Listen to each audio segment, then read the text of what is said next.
Hey guys, so this is the guide for Distortion of Faith Type 2 and yeah, the 10 million score boss guide. But if you are already using Lingering Glow, you probably already get 10 million score or maybe even 30 million score.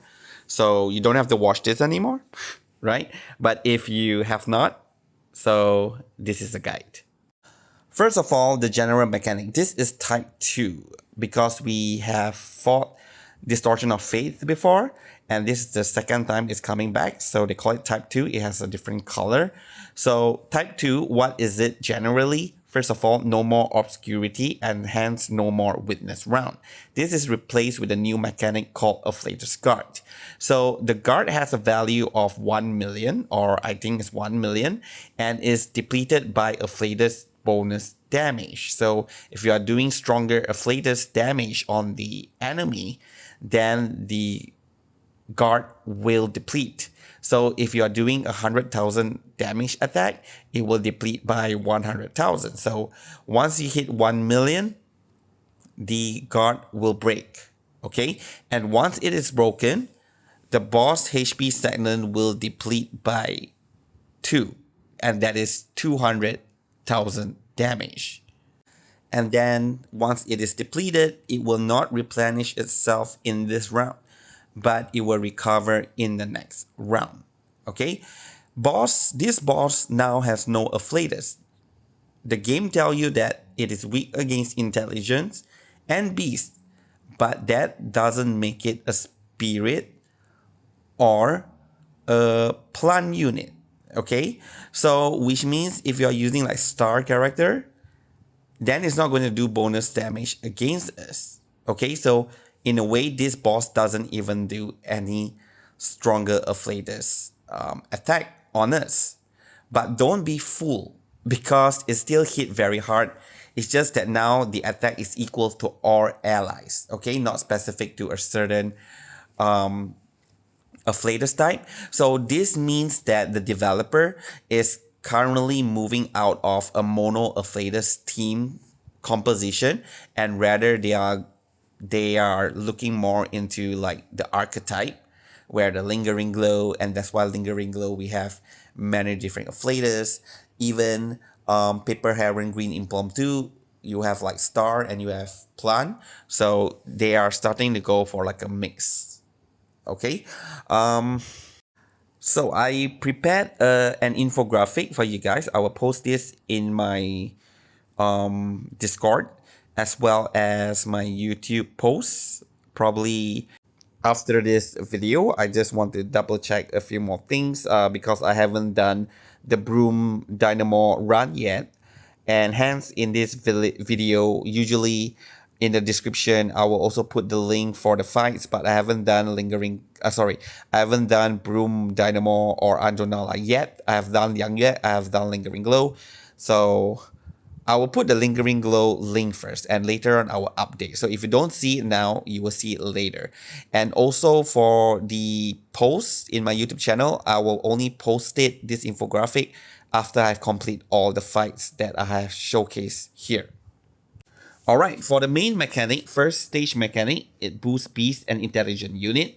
And it also increased Incantation Might by 20% and reduced Alt Might by 40%. So here we want to bring Beast and Intelligent unit that focus on Incantation to do damage and not Ultimate. Okay, so like Barril's team is doing Incantation. Okay, Brume-Anjo is doing Incantation as well. Alright, the second mechanics here is an enemy's card will be in our spell dock. So if you don't use it, then the next round, it will freeze 2 of our cards. And if it's a card that you really want to use to keep up your rotation, then now you can't. So that is a problem. Okay? But if you use it, it will inflict disarm on a random ally for 2 rounds. So to counter this, so basically you will receive a bad effect, right? So to counter this, use a team that focuses on debuff, or a team that has character that can cleanse or has immunity.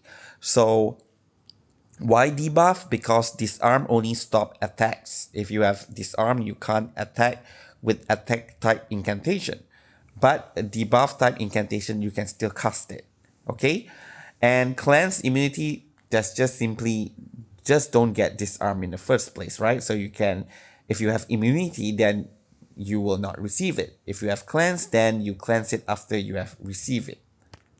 The next mechanics here that I want to explain is blind devotion. Boss will gain 8 to 10 blind devotion. If you don't kill the minions, then you will get more blind devotion. So if the boss has like 40 blind devotion, it will do an attack, and that attack is even stronger than the ultimate, so you got to be careful. And not only that, this attack is done after the boss does its own attack, because every round the boss will be doing attack or ultimate, and after it does that, if he has 40 stack, then it will do this attack. Okay, so you might be attacked up to twice in one round by the boss. So you really want to ensure that you are fully shielded up or fully healed up in order to withstand these attacks. Okay, you can't avoid this, so you have to tank it. Next is Resounding Prayer. So this benefits us because if the boss is hit with a debuff, alright, then it will receive 2 Resounding Prayers. Every Resounding Prayers reduces its damage taken by 2%. So max is 10%, which means 20% damage taken reduction. This stack lasts for 3 rounds. Okay, so it's quite likely that if you have a lot of debuffer, you will be able to maintain it at 10 stack all the time. If you manage to cast 5 debuff in one round, then the boss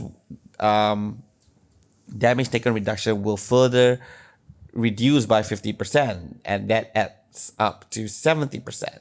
So we want to bring team that frequently cast debuff, and just to mention to you, certain follow-up attack or extra action are considered debuff as well. Regarding the minions, the boss has 2 minions, okay? If the minions are not defeated, it will grant 2 blind devotion to the boss, okay? 2 more if the boss is in ascending devotion. Ascending devotion is from casting its ultimate, and it lasts 3 rounds. If we kill the minions, it will then grant 1 stack of rousing morale. One of them grants that to the boss. The other one grants sturdiness to the boss. The thing is that the boss itself can also provide rousing morale and sturdiness to itself. So eventually you will have very high stack of both. So I would suggest you to not bother about it. Okay? Yeah, it will just keep stacking, especially the rousing morale, and the boss will not be attacking frequent enough to actually use all of it. So just assume that the boss has this 50% damage dealt, and then sturdiness for the entire fight. Sturdiness might get depleted quite quickly because of all the follow-up attack that Beryl do. And the last here is Collapse. So boss inflict Collapse, which reduces our crit rate, crit damage, and damage taken reduction. So Collapse can be Collapse stack can be reduced by 1 if the unit receive buff. Okay, so let's say if you use Marsha's shield, so that's a buff, so that will deplete the stack by 1. However, for the unit that actually casts the buff itself, then they will deplete the stack by 3. As for the team comp, first of all, obviously, Lingering Glow, very easy. You just have to keep up with the rotation, and you can easily hit like 20 or even 30 million score. And just a few more things to mention. Lingering Glow has no attack type. It's all debuff and buff, so it can deal with the boss mechanics that I have explained just now. And here, just a replacement if you do not have Beryl, because she's limited, and I know a lot of you don't have her. You can try Spathodea, but do expect that Spathodea damage will be affected due to the minus 40% ultimate might, but it's still enough to get 10 million score. The next team here is Brume-Anjo and Marsha. They are beasts. So Charon is there to help the pulsing field hit level 3. And in terms of replacement, we can use Ulrich in place of Anjo. And Marsha can also be replaced by other sustain, especially another shielder or a sustainer. And preferably, they have counter mechanics because the boss can attack 2 times, so each time you would want to shield back up. The final team here I have is Liang Yue. Okay, this team has no bonus afflators and can't deplete the afflator's guard, except Marsha. But Liang Yue attack has penetration rate and up to 80% at rank 3. So she can still do significant amount of damage, so you can use her team for against this fight. But here, focus on using rank 2 or 3 of Liang Yue's buff, because that is where the penetration comes from. Liang Yue has immunity, so she has no problem dealing with disarm. And Liang Yue buffing herself and Marsha AoE also can remove collapse. So Flutter Page or He Guang can be replaced by 6 of Mercuria.